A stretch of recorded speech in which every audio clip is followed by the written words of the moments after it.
मैंने अपनी शादी में सभी चीज़ें को स्वीकार किया, लेकिन बावजूद इसके मुझे अपनी शादी में हमेशा कुछ कमी लगी। ऐसे में जब सच्चाई मेरे सामने आई तो उसने मुझे हिलाकर रख दिया। इस बात से बिल्कुल भी इनकार नहीं किया जा सकता कि परिवार में लड़की के पैदा होते ही उसे शादी का सही मतलब सिखा दिया जाता है। मुझे भी बचपन से यही सिखाया गया था कि शादी एक पवित्र बंधन है जिसे हर कीमत पर संजोकर रखना चाहिए। शायद ऐसा इसलिए भी क्योंकि मेरे माता पिता और भाई बहनों की मैरिड लाइफ बहुत ज़्यादा खुशहाल थी। यही एक वजह भी है कि मैं इस तथ्य पर विश्वास करने लगी थी कि जिससे भी मेरी शादी होगी उसके साथ मैं कदम से कदम मिलाकर चलूंगी। लेकिन मेरे साथ ऐसा नहीं हुआ। समय के साथ मुझे समझ आया कि कैसे हम दूसरों की खुशियों की परवाह करते हुए खुद की खुशी को दांव पर लगा देते हैं। दरअसल जब मेरी शादी हुई थी तो उस समय मैं केवल 26 साल की थी। अपनी शादी को लेकर मैं बहुत ज़्यादा एक्साइटेड थी। ऐसा इसलिए क्योंकि मुझे यकीन था कि मेरे माता पिता की तरह मेरा वैवाहिक जीवन भी काफ़ी अच्छा होगा।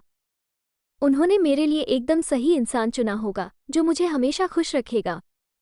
लेकिन मैं नहीं जानती थी कि मेरी किस्मत में कुछ और ही लिखा था। शादी से पहले मैं अपने होने वाले पति से 1 से 2 बार ही मिली थी। वो काफ़ी शर्मीला और शिष्ट था। उसे देखकर मुझे यही लगा कि वो मेरे लिए एकदम परफेक्ट है। मैं अपने फैसले से काफ़ी ज़्यादा संतुष्ट थी।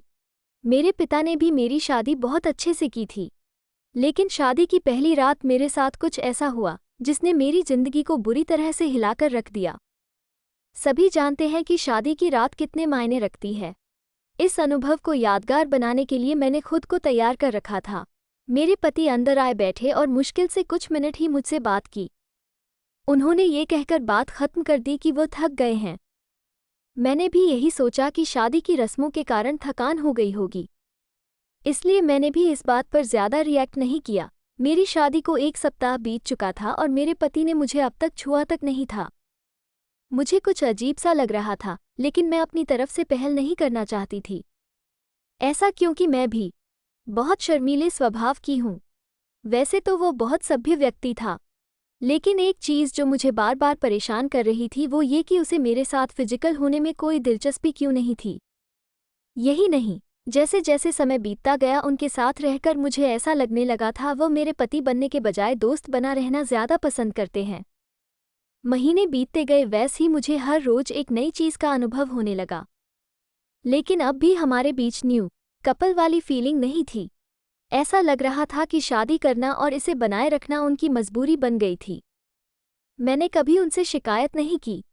ऐसा इसलिए क्योंकि वो बेहद नेक दिल और दयालु इंसान था।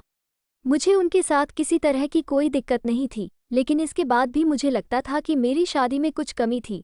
हमारी शादी को 1 साल बीत गया और हमारे बीच छोटी सी बात को लेकर झगड़ा हो गया, जो वास्तव में गंभीर लड़ाई में बदल गया। मेरे मन में गुस्सा था, तो मैंने कह दिया कि मैं एक पति के लिए तरस रही हूँ जो मुझे कभी नहीं मिला। जैसे ही मैंने ये शब्द बोले मेरे पति एकदम से चुप हो गए और बिस्तर के किनारे पर जाकर बैठ गए। मैंने जब उन्हें रोता हुआ देखा तो मैं चुप हो गई। मैं दंग रह गई। ऐसा इसलिए क्योंकि मैंने आज तक उन्हें मेरे सामने कभी इतना कमज़ोर होते नहीं देखा। मैंने उन्हें परेशान देख दिलासा दिया। तभी उन्होंने मुझसे माफ़ी मांगी और कहा कि उनका इरादा मुझे चोट पहुंचाने का बिल्कुल भी नहीं था, लेकिन उन्हें महिलाएं पसंद नहीं है।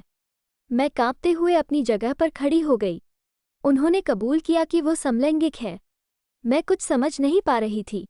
मैंने फिर पूछा कि आप समलैंगिक हैं, तो उसने मेरी तरफ देखा और कुछ नहीं कहा। मैं यही सोच रही थी कि मेरी शादी बस एक दिखावा थी। मैं बिस्तर पर चुपचाप लेट गई और हकीकत से भागने के लिए सोने की कोशिश करने लगी, लेकिन मैं अच्छे से जानती थी कि यह सपना नहीं है। मेरे पति पुरुषों को पसंद करते हैं। मुझे ये बात हर हालत में स्वीकारनी थी, लेकिन इस दौरान मेरी अपनी खुशी का क्या? मैंने अपनी खुशी की परवाह न किए बगैर उनके साथ जीवन भर शादी का ढोंग रचाने का फैसला किया। हालांकि ऐसा नहीं हुआ।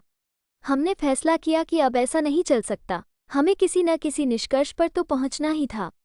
ऐसे में हमने तलाक की अर्जी दायर की, जिसकी वजह से हमारे परिवार के बीच संबंध खराब हो गए। लेकिन मेरे और मेरे पति के बीच दोस्त के रूप में रिश्ता बहुत मजबूत हो गया है। मैंने उन्हें समझा और उनकी भावना की कद्र की। वो चाहते थे कि मुझे ऐसा व्यक्ति मिले जिसके साथ मैं हमेशा खुश रहूं।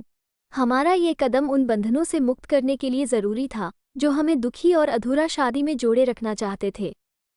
लेकिन मुझे खुशी है कि हमने समाज की परवाह नहीं की बल्कि अपनी खुशी के बारे में सोचा। सच कहूँ तो आज मैं बेहद खुश हूँ।